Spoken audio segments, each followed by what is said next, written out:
I think Coppola was the first to say that these handheld cameras, this means that the next genius could be an 8-year-old girl in Ohio, was what he said. The problem with that is there are millions of 8-year-old girls in Ohio.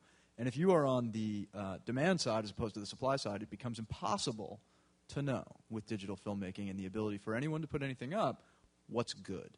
Do we have too much imagery, too much culture out there to be able to sort through the really good stuff? Within the system that exists, yeah. Since the 50s, we've just started adding more and more stuff. It's so clogged now. It was clogged before digital came along.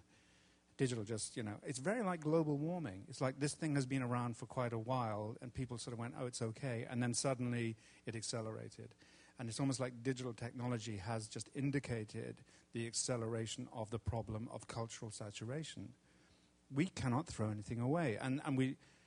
I say the mid-50s because that's the time when cinematography became clear enough for an image of Marilyn Monroe or James Dean or Marlon Brando to be today still looks like the photograph was taken very recently. And I would say in the recording industry, about the period that Frank Sinatra did those great albums with Nelson Riddle at Capitol, hi-fi suddenly was able to record the voice like it was in the room. So if you had a really good stereo camera, we could go, oh my God, it's like he's in the room.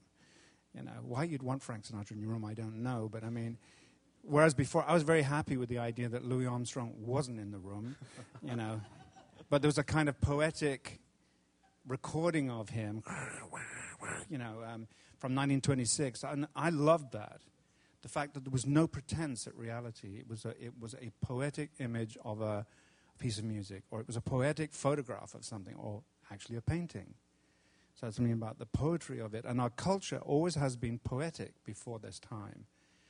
Post-mid-50s, it becomes hyper-realistic, and we become like a sort of moronic culture that is just worshipping the images. We can't get rid of them anymore.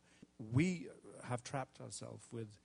And cinema has played a horribly huge part in that, and that's one of the problems I have with our scene right now. Much as I love cinema, I think it's killing our culture. TV is killing our culture. It's killing literature for sure.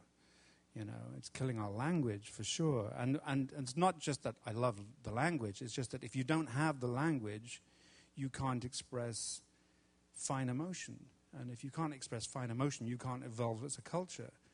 And then you see a steady progression towards the lowbrow right now.